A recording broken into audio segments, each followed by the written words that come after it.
Basic grammar के इन lectures में हमारा अगला टॉपिक है डिटरमाइनर्स। सबसे पहले देख लेते हैं कि डिटरमाइनर्स होते क्या हैं। Determiner is a word that precedes a noun or noun phrase specifying its reference or quality. Basically determiner ऐसे शब्द होते हैं जो किसी संज्ञा या फिर संज्ञा का वाला जो फ्रेज होता है उस फ्रेज के पहले आके ये बताते हैं, स्पेसिफाई करते हैं नाउन को कि ये कौन सी नाउन है। ये हमें हेल्प करते हैं, it help us understand if noun is specific, general, singular, plural, possessed और क्वांटिफाइड। हमें ये बताते हैं कि कोई भी नाउन स्पेसिफिक है या जनरल नाउन है, सिंगुलर है, प्लूरल है, या फिर किसी के पोजेशन में है, या क्वांटिफाइड है मतलब नंबर्स है, उस नाउन के साथ जुड़ा हुआ नंबर्स है, संख्या बताते हैं। डिटरमाइनर्स वे शब्द है जो किसी संज्ञा या संज्ञा वाक्यांश जो नाउन फ्रेज होता है उससे ठीक पहले आते हैं और उनके बारे में कुछ अतिरिक्त जानकारी देते हैं। वे हमें बताते हैं कि संज्ञा कितनी विशिष्ट है, कितनी स्पेशल है, कितनी मात्रा में है, ये संज्ञा जो है वो है किसकी और किस और इशारा कर रही है। इस तरह के जो शब्द होंगे वो हमारे लिए जो है डिटरमाइनर जो है कहे जाएंगे।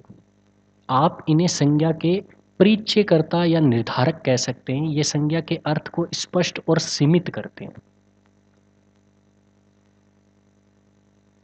मुख्य बात ध्यान देने वाली ये है कि डिटरमाइनर जो होते हैं वो संज्ञा के पहले ही आते हैं और आम तौर पर किसी भी विशेषण से भी पहले आते हैं।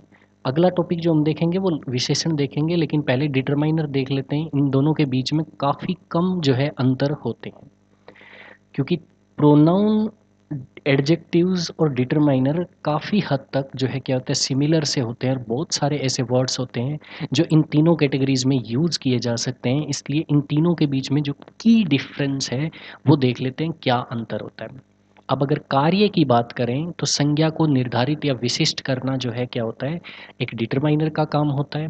प्रोनाउन क्या करता है, संज्ञा का स्थान ले लेता है, संज्ञा को रिप्लेस करके उसकी जगह पर ये वाक्य में जगह ले लेता है।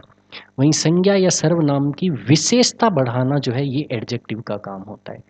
संज्ञा को निर्धारित करना और उसकी विशिष्टता बढ़ाना जो है क्या होता है, डिटरमाइनर का काम होता है। वहीं उसकी विशेषता बढ़ाना, जैसे गुण अवगुण बताना उसके, वो एक एडजेक्टिव का काम होता है।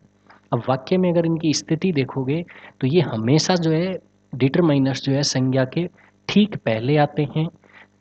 वहीं जो है प्रोनाउंस तो संज्ञा की जगह पे ही आते हैं, और एडजेक्टिव्स जो होते हैं वो संज्ञा के पहले भी आ सकते हैं और बाद में भी आ सकते हैं। अब संज्ञा की आवश्यकता इन्हें होती है या नहीं होती है वो देखते हैं।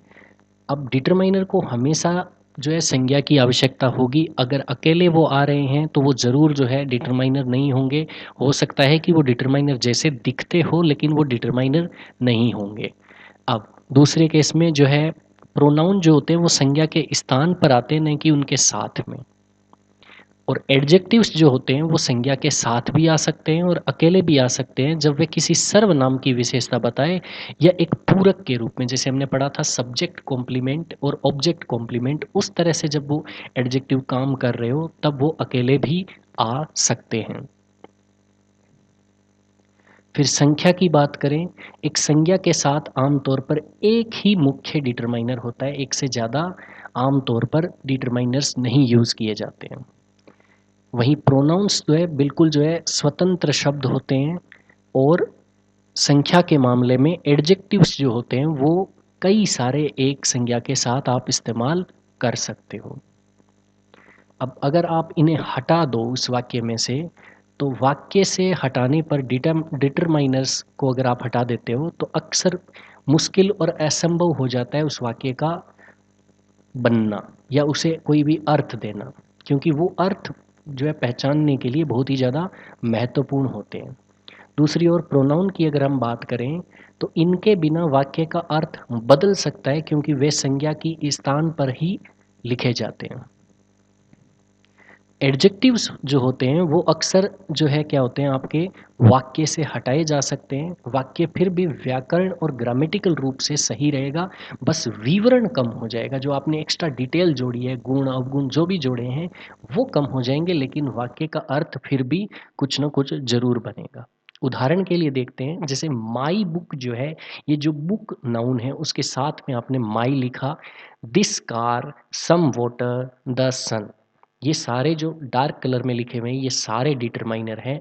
कुछ ऐसे ऐसे दिखाई देते हैं। आप कहोगे ये तो बिल्कुल जो है जो हमने प्रोनाउंस पढ़े हैं बिल्कुल उनसे मिलते जुलते हैं। बिल्कुल सही बात है। उसी जगह पे अगर हम प्रोनाउन की बात करें तो जैसे पॉजिटिव प्रोनाउन जो है माई के लिए या आई के लिए इस्तेमाल किया जाता है, mine, this is, I want some, he plays, ये सारे जो है क्या है डार्क कलर में प्रोनाउंस है। वहीं अगर हम एडजेक्टिव्स की बात करें तो जैसे फ्लावर के साथ आपने लगाया ब्यूटीफुल फ्लावर। अब ये जो है इस फ्लावर की विशेषता बता रहा है कि फ्लावर जो है वो ब्यूटीफुल है। ऐसे ही कार इज रेड, रेड जो है कलर बता रहा है कार का। टोल बॉय, बॉय की जो है हाइट बता रहा है टोल। तो ये सारे टोल, रेड, ब्यूटीफुल, ये सब जो है एडजेक्टिव्स है। अब की प्लेसमेंट की बात करते हैं तो जैसे हमने पढ़ा है, determiners almost always come first in a noun phrase before any adjectives. आपको ये ध्यान रखना है कि डिटरमाइनर्स अक्सर जो है अगर आप नाउन के साथ एडजेक्टिव्स भी इस्तेमाल कर रहे हो तो भी ये ध्यान रखना है कि उस पूरे नाउन फ्रेज में, उस पूरे वाक्य के टुकड़े के अंदर आपको जो है क्या देखने को मिलेगा, नाउन लास्ट में होगी, बीच में एडजेक्टिव होगा, लेकिन डिटरमाइनर जो है उस टुकड़े के अंदर सबसे पहले आएगा। फॉर एग्जाम्पल मैं लेता हूँ ए वाइट एलिफेंट। अ जो शब्द है वो डिटरमाइनर है, वाइट जो है एलिफेंट की विशेषता बनाने वाला एडजेक्टिव है और नाउन हो जाएगी एलिफेंट।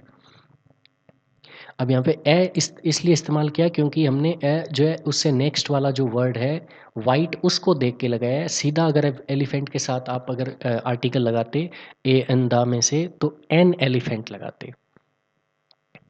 अब एग्जाम्पल और भी एक और एग्जाम्पल ले लेते हैं, द ब्यूटीफुल गार्डन में द एक डिटरमाइनर है, ब्यूटीफुल एक एडजेक्टिव है और गार्डन जो है हमें पता है किसी चीज़ का नाम है तो ये एक नाउन है। अब कैटेगरीज देख लेते हैं, एक एक कैटेगरीज को हम जो है एक एक करके पढ़ेंगे एग्जाम्पल्स के साथ में। आर्टिकल्स, आर्टिकल्स को दो हिस्सों में बांटा जाता है, एक होता है डेफिनेट आर्टिकल और दूसरे होते हैं नॉन डेफिनेट या इनडेफिनेट आर्टिकल्स। द जब द जो है एक डेफिनेट आर्टिकल होता है। एग्जाम्पल देखो, please pass me the remote control, the आपने इस्तेमाल किया है तो ये स्पेसिफिक अगर आपको रेफरेंस देना है तो उस केस में आप द का इस्तेमाल करते हो। यहाँ पे आपको एग्जैक्टली पता है कि जो आपके सामने पड़ा हुआ या आसपास जो रिमोट कंट्रोल है एग्जैक्टली उस रिमोट कंट्रोल की आप बात कर रहे हो तो आपने द इस्तेमाल किया। इस तरह से ये रिमोट कंट्रोल जो एक कॉमन नाउन थी वो स्पेसिफाई हो गई कि एग्जैक्टली जो हमारा जो रूम में जो पड़ा हुआ है जिसमें आप टीवी देख रहे हो उसमें जो रिमोट कंट्रोल पड़ा हुआ है उसको पास करने की बात हो रही है, जो कि सामने दिखाई दे रहा है। Did you read the article I send you yesterday, जैसे ही आपने द आर्टिकल लिखा इससे क्लियर हो जाएगा कि कौन से आर्टिकल की बात हो रही है, एग्जैक्ट स्पेसिफिक आर्टिकल की बात हो रही है। तो आपने जो है क्या है स्पेसिफिक बना दिया, उस नाउन को स्पेसिफिक बनाते ही आपने डेफिनेट आर्टिकल इस्तेमाल किया। अब जो यूनिक आइटम्स होते हैं उनके लिए भी आप द इस्तेमाल करते हो, जैसे द अर्थ, अर्थ एक ही है, द सन, सन एक ही है, तो ऐसे केसेस में आप द का इस्तेमाल करते हो। ध्यान रखो कि ये मैं जो है डिटरमाइनर का ही टाइप बता रहा हूँ, जो आर्टिकल एक टाइप होता है उसके अंदर ए एन द हम जो पढ़ते हैं उसमें डेफिनेट आर्टिकल जो द होता है वो हम पढ़ रहे हैं, द अर्थ, द सन। इसी तरह से the highest mountain in the world is mount Everest, the highest और द वर्ल्ड। अब सुपरलेटिव डिग्रीज जब एडजेक्टिव में आगे पढ़ेंगे कि हम तीन तरह की डिग्री होती है, उसमें सुपरलेटिव भी एक डिग्री होती है। जब आप कहते हो कि सबसे बड़ा या सबसे लंबा, इस तरह के जो एडजेक्टिव्स होते हैं उनके केस में आप हमेशा द इस्तेमाल करते हो। जैसे द मोस्ट टैलेंटेड सिंगर, कि भाई जितने भी सिंगर्स हैं उनमें जो सबसे ज़्यादा टैलेंटेड है वो सिंगर, द मोस्ट। इसी तरह से this is the quickest way to solve the problem. इस प्रॉब्लम को हल करने का सबसे सरल तरीका है ये। तो ये एक सुपरलेटिव डिग्री है, तो द का आपने इस्तेमाल किया। इसी तरह से जब आप म्यूजिकल इंस्ट्रूमेंट्स की बात करते हो तब आप द इस्तेमाल कर सकते हो। He plays the guitar, my sister is learning to play the flute. अब ग्रुप्स और क्लासेस की जब बात की जाती है एडजेक्टिव्स के साथ में, तब आप द इस्तेमाल करते हो, जैसे द होमलेस, द एल्डरली। ऐसे ही जैसे हमने देखा कि एडजेक्टिव्स को जब आप क्या करते हो, एक नाउन की तरह ट्रीट करते हो, तो उनके आगे आप द लगा देते हो। सबसे पहले लेक्चर में जैसे the blue, the darker blue, ये जो एडजेक्टिव्स को हमने नाउन के रूप में देखा था, सेम उसी तरह के ये एग्जाम्पल्स है। फिर अगर आपको किसी स्पेसिफिक जियोग्राफिकल फिगर की अगर बात करनी है, जैसे the Amazon river, the Sahara desert, तब आप द का इस्तेमाल करते हो, डेफिनेट आर्टिकल का इस्तेमाल करते हो। अब इनडेफिनेट आर्टिकल की बात करते हैं। अब देखो ये दो वर्ड्स जो है इनडेफिनेट और डेफिनेट, नाउन्स के ही टाइप मान लो आप, इनडेफिनेट नाउन और जो है डेफिनेट नाउन। डेफिनेट का मतलब हो गया कि जब आपको पता हो कि एग्जैक्टली किस नाउन की बात हो रही है, तब वो डेफिनेट नाउन कही जाएगी। और इन जनरल अगर किसी नाउन की बात कर रहे हो जिसमें एग्जैक्टली इंडिविजुअल आइटम को नहीं पहचान पा रहे आप, तब उसे indefinite article, sorry indefinite noun बोला जाता है। तो इनडेफिनेट आर्टिकल्स जो है किसके लिए इस्तेमाल किए जाते हैं, जब हमें एक इनडेफिनेट नाउन जो है यूज़ करनी हो वाक्य के अंदर। जब आपको नॉन स्पेसिफिक रेफरेंस देना है, जैसे I would like a glass of water, आप ये स्पेसिफाई नहीं कर रहे हो कि जैसे मुझे पीली वाली ग्लास में या वो जो सामने पड़ी है वो ग्लास में पानी पीना है। आप सिंपली कह रहे हो कि कोई भी मुझे एक ग्लास पानी चाहिए। अब आपका उसमें कोई ऐसा मोटिव नहीं है कि नहीं मुझे पर्टिकुलर ग्लास चाहिए, कोई भी एक ग्लास पानी, पानी पीना है, मेन मुद्दा वो है। एनी ग्लास विल डू, कोई भी किसी भी ग्लास में ले आओ, पानी ले आओ बस। She bought a new smartphone last week. अब यहाँ पे नहीं बताया गया कि स्पेसिफिकली उसने आईफोन खरीदा है या सैमसंग का फ़ोन खरीदा है, कौन सा फ़ोन खरीदा है। तो इन जनरल नॉन स्पेसिफिक चीज़ों के लिए आपने इस्तेमाल किया ए का। अब जब भी कोई नई नाउन को आप इंट्रोड्यूस करते हो तब अक्सर जो है सिंगुलर में जो है आप ए या एन आर्टिकल का इस्तेमाल करते हो। जैसे there's a cat sitting on the fence, a cat, पहली बार उस कैट की बात कर रहे हो तब आपने ए लगाया। I saw an interesting documentary last night, पहली बार आप उस डॉक्यूमेंट्री के बारे में बात कर रहे हो तो आपने लगाया एन। अब ध्यान देने वाली बात ये है कि आपको ये ए या एन जो है, ये डॉक्यूमेंट्री वर्ड को देख के नहीं, जो इस ए या एन के जस्ट पास में जो वर्ड लिख रहे हो उसके इनिशियल लेटर्स को, उसकी इनिशियल साउंड को, जैसे इंटरेस्टिंग ई साउंड से स्टार्ट हो रहा है, तो इसीलिए आपने यहाँ पे एन इस्तेमाल किया है। अक्सर जब किसी भी ऑक्यूपेशन, किसी भी जो है पेशे की अगर आप बात करते हो, जैसे डॉक्टर हो गए, इंजीनियर हो गए, तो उनके आगे a doctor, my brother is a doctor, she hopes to become an engineer, इस तरह से आप इस्तेमाल करोगे। अगर आपको पर यूनिट की बात करनी है कि जैसे एप्पल्स आर $2 ए पाउंड, या फिर he drives 100 kilometre in hour, 1 घंटे में वो 100 किलोमीटर जो है ड्राइव करता है।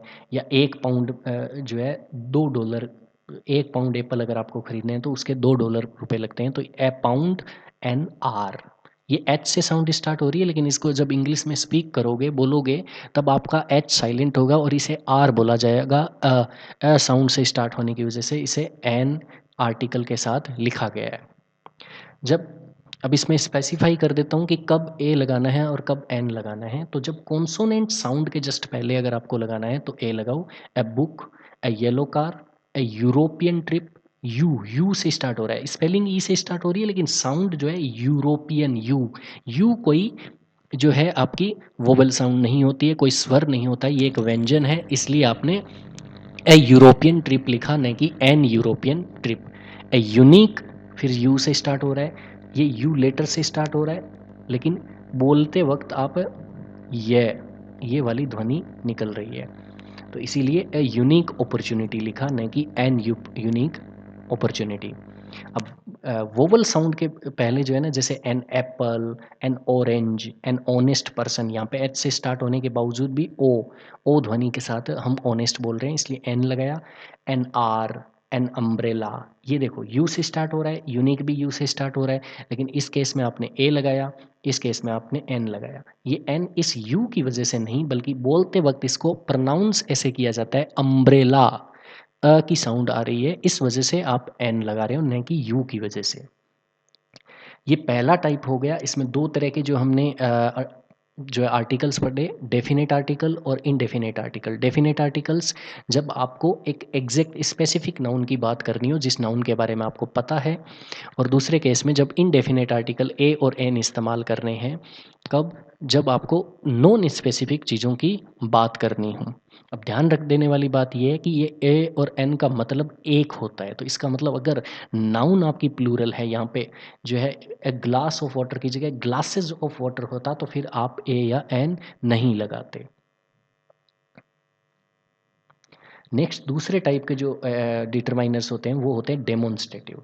सिंपल है, जो आपने प्रोनाउंस पढ़े हैं, this, that, these, those, same he meaning के साथ यहाँ पे भी डेमोन्स्ट्रेटिव, ये चार ही जो वर्ड्स है वो डेमोन्स्ट्रेटिव डिटरमाइनर्स के रूप में काम करेंगे। अंतर क्या रहेगा, ये भी जो है क्या होता है, पॉइंट आउट करने में हेल्प करते हैं स्पेसिफिक नाउन्स को। जैसे कि ये अगर आपके प्रोनाउन डेमोन्स्ट्रेटिव प्रोनाउन की तरह काम कर रहे होते।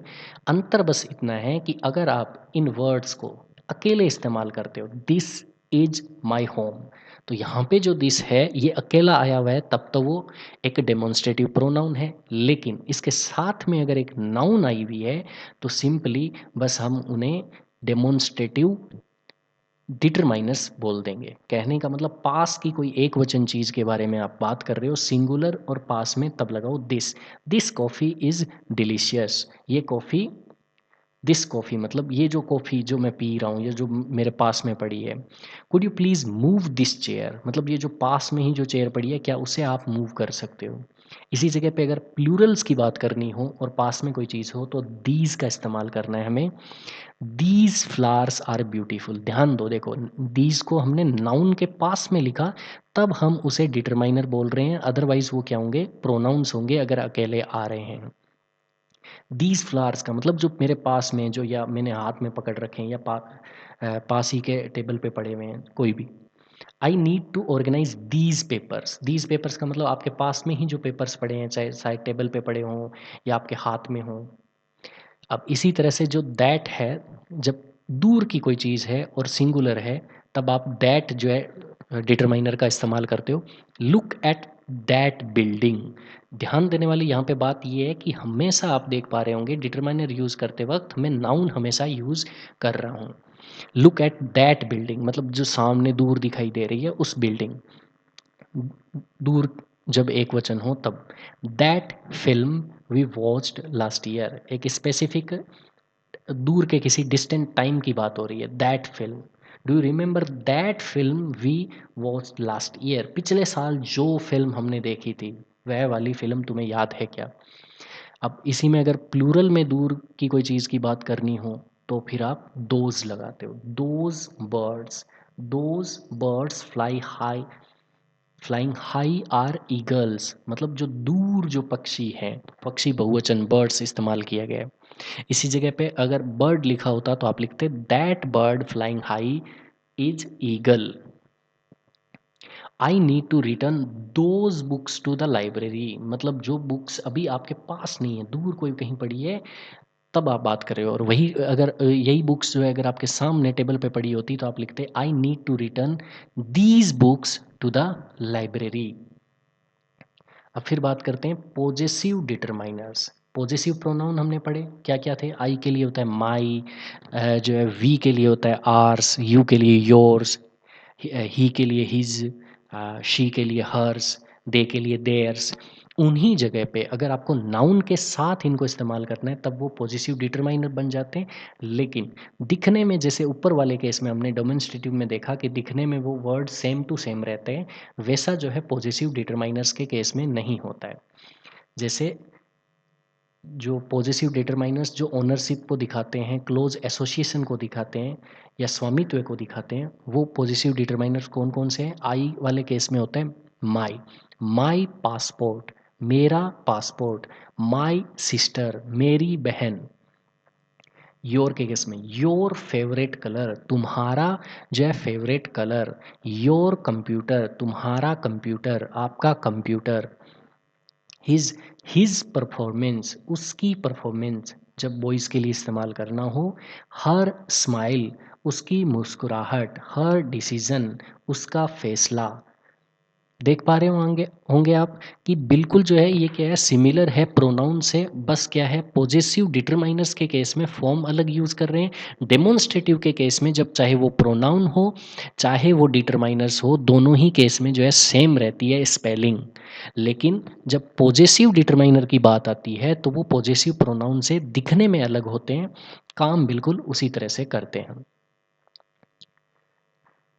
The cat licked its paws, its paws मतलब अपने पंजे, खुद के पंजे। आर टीम, हमारी टीम। आर वेकेशन, हमारी छुट्टियाँ। देयर हाउस, उनका घर। देयर एफर्ट्स, उनकी कोशिशें। इस तरह से अगला जो टाइप है वो है क्वांटिफायर्स। क्वांटिफायर्स का मतलब जो क्वांटिटी बताएंगे और अमाउंट बताएंगे।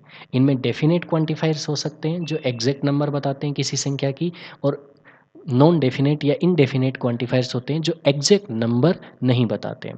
तो इसमें दो तरह की नंबर्स आती है डेफिनेट क्वांटिफायर्स में, एक आती है कोऑर्डिनल नंबर्स और एक आती है ऑर्डिनल नंबर्स। इनके बीच में मैं डिफरेंस बता देता हूँ। सिंपली देखो, जब आप कहते हो 1 2 5 10, ये है कोऑर्डिनल नंबर्स, और उसी जगह पे अगर इनको कतार के वाइज जैसे पहला, दूसरा, तीसरा, चौथा, पांचवा, इस तरह से अगर आप बोलते हो तो इन्हें बोला जाता है ऑर्डिनल नंबर्स। जैसे आई हैव 3 किड्स, तो ये जो 3 वर्ड है वो क्या है, डेफिनेट क्वांटिफायर है, एक डिटरमाइनर है। 2 डॉग्स, 2 डॉग्स में 2 जो ये शब्द है, वर्ड है, वो एक डेफिनेट क्वांटिफायर है। इसी तरह से 4 वीक्स, तो वीक्स जो नाउन है इसके आगे जो 4 लिखा हुआ है वो एक्चुअली में क्या है, एक डेफिनेट क्वांटिफायर है, एग्जैक्ट नंबर आपको बता रहा है। वहीं जो है क्या होगा, this is the first time, ये पहली बार है, या she finish second place in the race, वो रेस में जो है दूसरे स्थान पर आई, दूसरा स्थान। तो दूसरा जो शब्द है वो जो है एक ऑर्डिनल नंबर है और एक डेफिनेट क्वांटिफायर है, जो कि टाइप है किसका, डिटरमाइनर का। इसी तरह से इनडेफिनेट क्वांटिफायर्स भी हो सकते हैं। इनडेफिनेट क्वांटिफायर्स का मतलब क्या होगा, जब आप एग्जैक्ट नंबर नहीं बता रहे हो, जैसे कुछ लोग, कई आदमी। तो इस तरह के जो शब्द होते हैं जिनमें एग्जैक्ट नंबर आपको नहीं पता होती है, तो वो इनडेफिनेट क्वांटिफायर्स कहे जाते हैं, डिटरमाइनर का एक प्रकार। अब देखो, जब आपके सामने काउंटेबल नाउन्स होगी, केवल सिर्फ तभी यूज़ करने वाले कौन कौन से जो इंडेफिनिट क्वांटिफायर्स है वो देखो। मेनी का मतलब होता है कई, there are many interesting ideas, कई जो है इंटरेस्टिंग विचार है इन दैट बुक, उस किताब में। How many students are in class, class में कितने स्टूडेंट हैं, कई और कितने, दोनों ही मीनिंग में मेनी को इस्तेमाल किया है। गिनने वाली चीज़ें हैं देखो, आइडियाज़ गिन सकते हो, 1 आइडिया, 2 आइडिया, 5 आइडिया। स्टूडेंट गिन सकते हो, 1 स्टूडेंट, 2 स्टूडेंट, 5 स्टूडेंट। तो गिनने वाली काउंटेबल नाउन्स के केस में आप मेनी का इस्तेमाल कर पा रहे होंगे। इसी तरह से सेवरल, सेवरल का भी मतलब होता है कई। Several people offer to help. Many होता है काफ़ी ज़्यादा मात्रा में जब हो, और सेवरल जो है संख्या में कम हो लेकिन फिर भी 2 4 नए होके 5 7 10 इस तरह से हो। I have visited city several times का मतलब हो जाएगा मैं उस शहर कई बार गया हूँ, कई बार, सेवरल टाइम्स। अब इसी तरह से इसको भी काउंटेबल के लिए इस्तेमाल किया जाता है। दोनों में अंतर क्या है, संख्या बहुत ज़्यादा हो मैनी इस्तेमाल करो, संख्या उतनी ज़्यादा नहीं हो लेकिन बहुत ज़्यादा कम भी ना हो तो सेवरल का इस्तेमाल करो। अब इसी के अंदर एक और होता है various.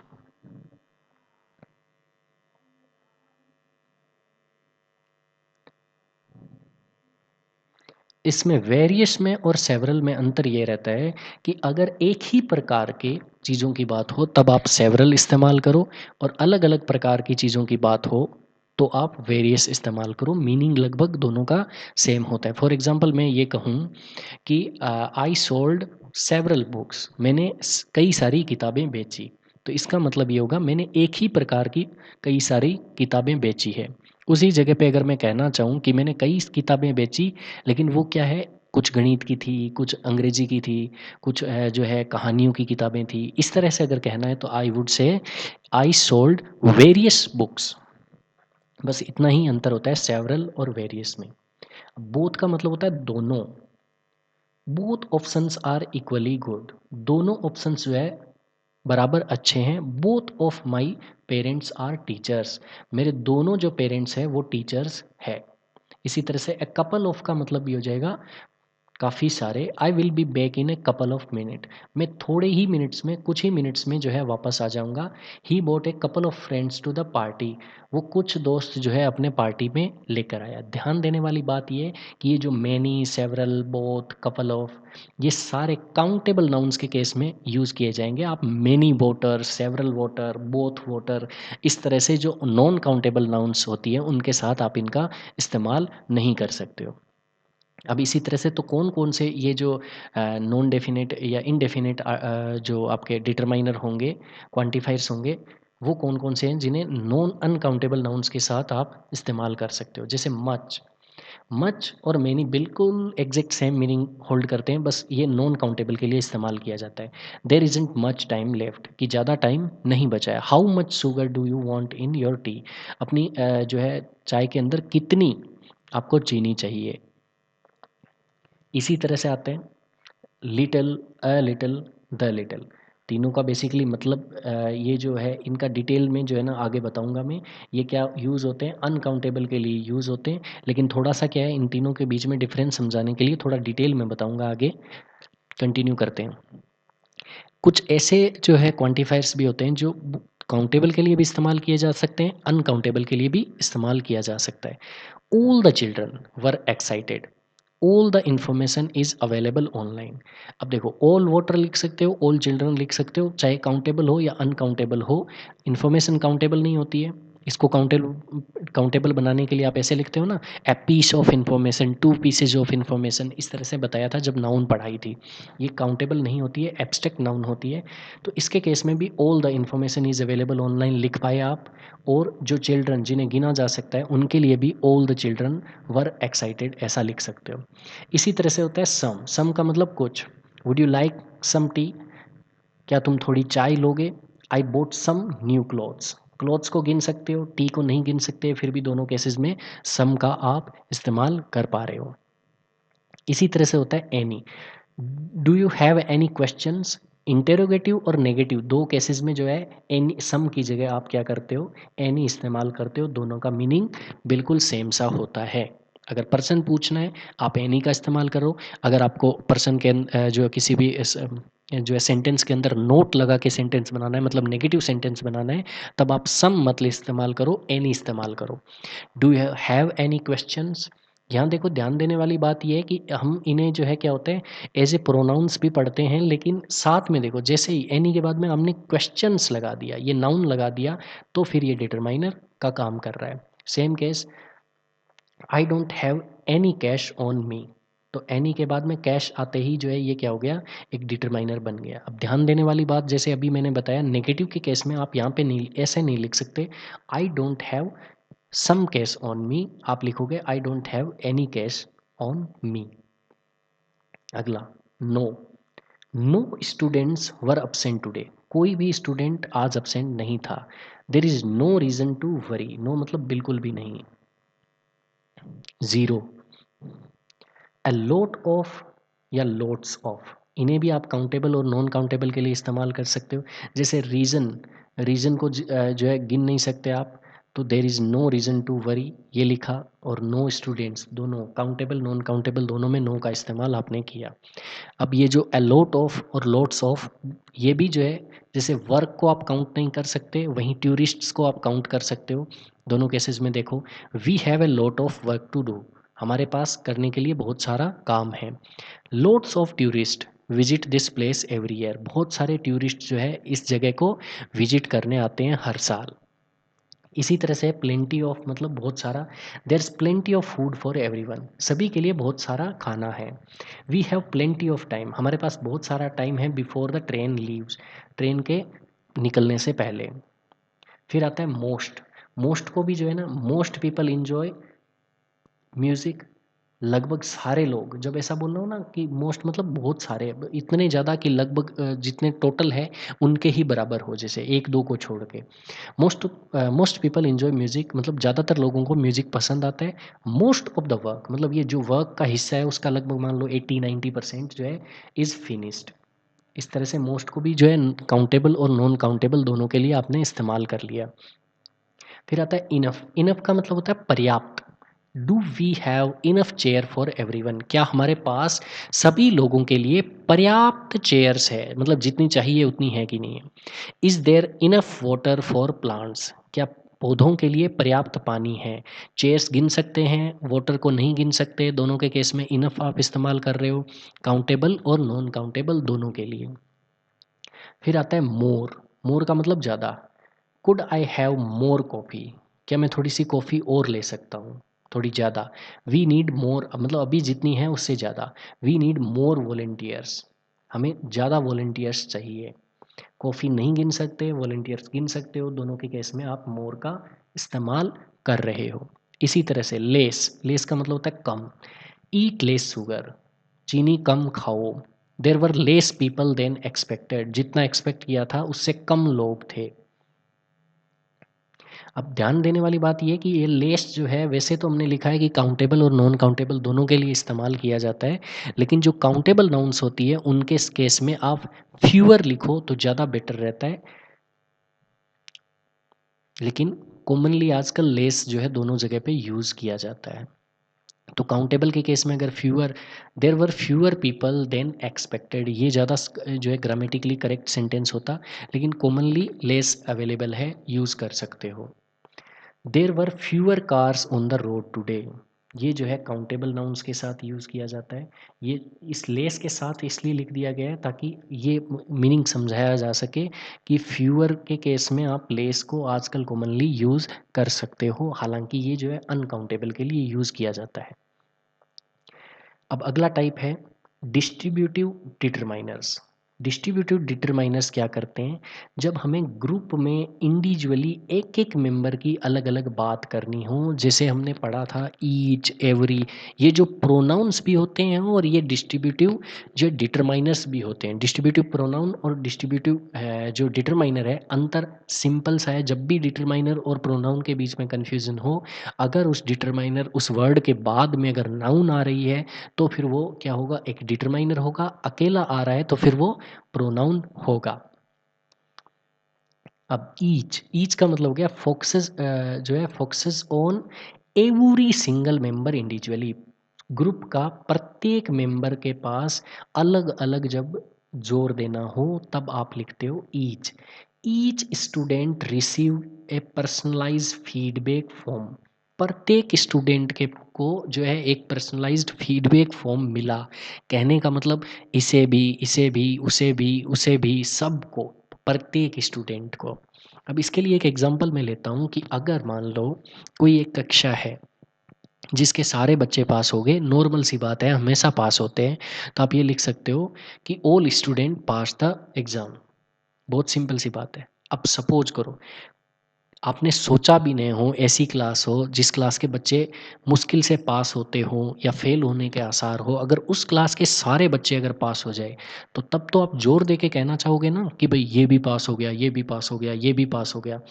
Each student passed the exam, ये काम होता है डिस्ट्रीब्यूटिव जो है प्रोनाउंस का।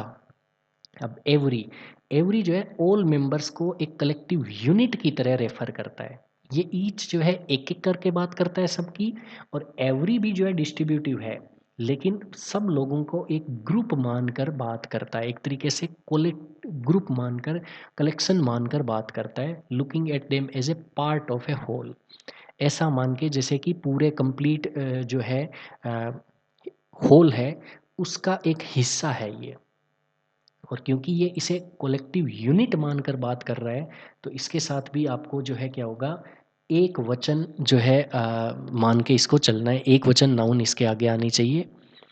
Every seat in theatre was occupied, अब ध्यान देने वाली बात यहाँ पे देखो, जब मैं कहता हूँ कि ये एक वचन नाउन आ रही है इसके बाद में, इसका कारण क्या है कि ये ईच एक एक करके बात कर रहा है, तो यहाँ पे ईच स्टूडेंट्स मत लगा देना, इसके आगे ईच स्टूडेंट ही लिखना है, स्टूडेंट्स नहीं लगाना है। सेम केस होता है every seat in the theatre was occupied, मतलब कहने का मतलब सारी सीट्स जो है टेकन थी, भरी हुई थी।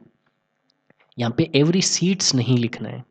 Every citizen has the right to vote, सभी सिटीजन्स को वोट करने का अधिकार है। बेसिकली दोनों के बीच में डिफरेंस ये है कि अगर आप ईच जो है यूज़ करते हो, तो आप एक इंडिविजुअल हर एक मेंबर पे ज़्यादा जोर देते हो, एम्फेसिस करते हो। वहीं प्रत्येक सारे मेंबर्स की बात भी करनी है, लेकिन हर एक मेंबर के ऊपर इंडिविजुअली आपको प्रेशर देने की ज़रूरत नहीं है, तब आप एवरी इस्तेमाल करो। दोनों ही एक वचन नाउन लेते हैं। सेम ही चीज़ है ईदर, ईदर का मतलब होता है वन और द अदर, या तो पहला या दूसरा, दो ऑप्शंस में से। जैसे यू कैन टेक ईदर बस टू रीच द स्टेशन, मतलब जो भी बसेस है आपके सामने उनमें से कोई भी, मान लो दो बस है, या तो ये ले लो या इस बस से चले जाओ, दोनों में से दो ऑप्शंस है, उनमें से किसी एक ऑप्शन को। अब क्योंकि एक ऑप्शन चूज करना है, तो इसलिए यहाँ पे भी आपको डिस्ट्रीब्यूटिव जो ये डिटरमाइनर है, इसके केस में एक वचन बस ही लिखना है, बसेज नहीं लिखा लगाना है। Either day works for me, मतलब मेरे लिए कोई भी दिन काम करेगा, चाहे मुझे मंडे को वो काम करना पड़े या संडे को काम करना पड़े, कोई फ़र्क नहीं पड़ता। इसी तरह से नीदर, मतलब ना तो ये ना ये, दो ऑप्शंस में से ईदर का नेगेटिव वर्जन है। नीदर आंसर वाज करेक्ट, मतलब ना तो ये उत्तर सही था और ना ही ये उत्तर सही था। Neither parent attended the meeting, ना तो इस पेरेंट ने, ना तो मदर ने अटेंड किया, ना फादर ने अटेंड किया, तो नीदर पेरेंट। बोथ जो है क्या होता है, टू आइटम्स को रेफर करता है, तो अब क्योंकि बोथ जो है दो आइटम्स को एक साथ रेफर कर रहा है, तो इसके केस में आपको प्लूरल नाउन चाहिए होगी, यहाँ पे एक वचन मत लगाना। बोथ चिल्ड्रन, नहीं कि both child, both children are playing outside. Both proposals were rejected, दोनों ही प्रपोजल रिजेक्ट कर दिए गए। ये आपके हो गए डिस्ट्रीब्यूटिव डिटरमाइनर्स। अब इंटेरोगेटिव डिटरमाइनर्स देख लेते हैं। इंटरोगेटिव डिटरमाइनर्स का यूज होगा पर्सन पूछने के लिए, आप इन्हें काम लोगे।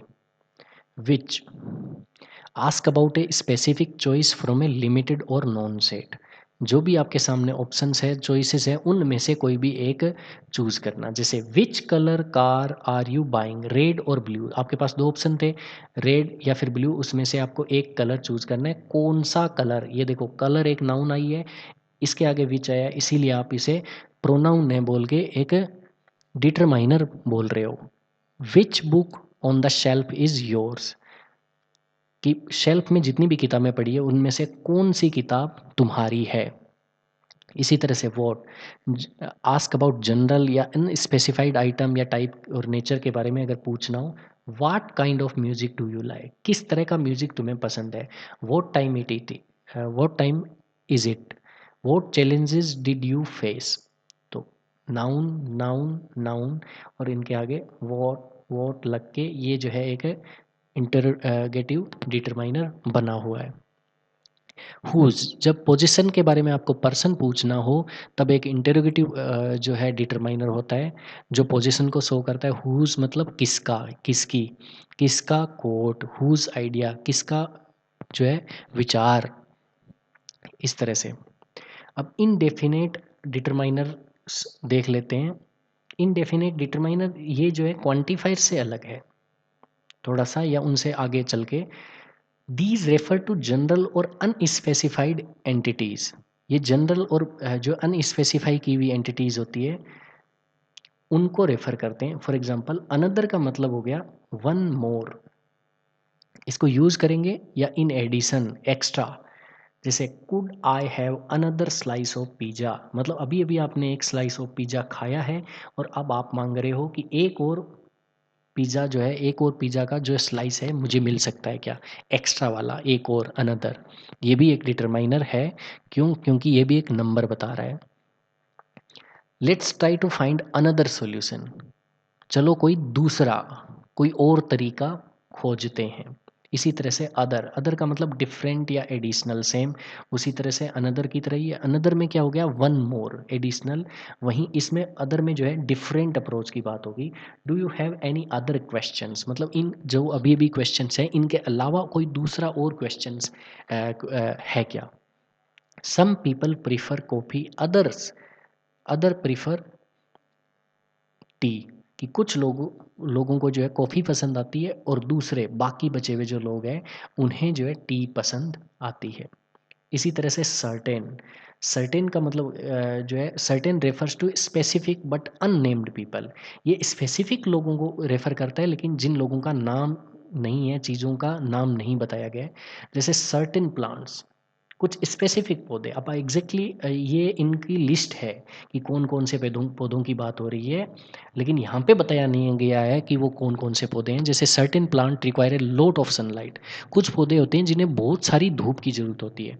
अब अगर खोजने जाओगे तो आपको उन पौधों की लिस्ट मिल जाएगी, लेकिन यहाँ पे नहीं बताया गया है एग्जैक्टली, तो मतलब ये स्पेसिफिक तो है लेकिन यहाँ पे आपने उनका नाम नहीं बताया।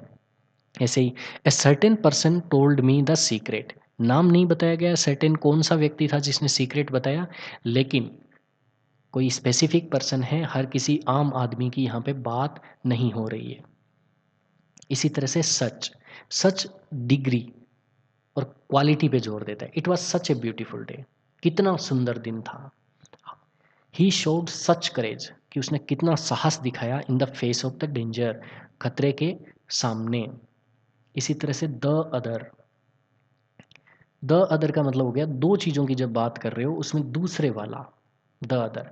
I have two brothers, one is doctor, the other is a teacher. दो दो भाइयों की बात हुई, पहला डॉक्टर है और जो बचा हुआ दूसरा वाला the other is a teacher. यहाँ पे आप देखोगे कि लिख तो दिया है लेकिन द अदर जो होगा यहाँ पे क्या होगा, एक तरीके से इसके साथ में नाउन नहीं आई हुई है, तो हम इसे बेटर यही रहेगा कि हम इसे एक प्रोनाउन की तरह ही ट्रीट करें। Some students stayed, the other students left, ये प्रॉपर एग्जाम्पल होगा इस अदर का जब आप दो चीज़ों को रेफर कर रहे हो और दूसरी वाली के बारे में बात करनी हो। इस चैप्टर को आगे फिर कंटिन्यू करेंगे, थोड़ा सा लेक्चर बड़ा हो गया है जिसके अंदर few, a few, the few, little, a little, the little के बीच में डिफरेंस समझेंगे।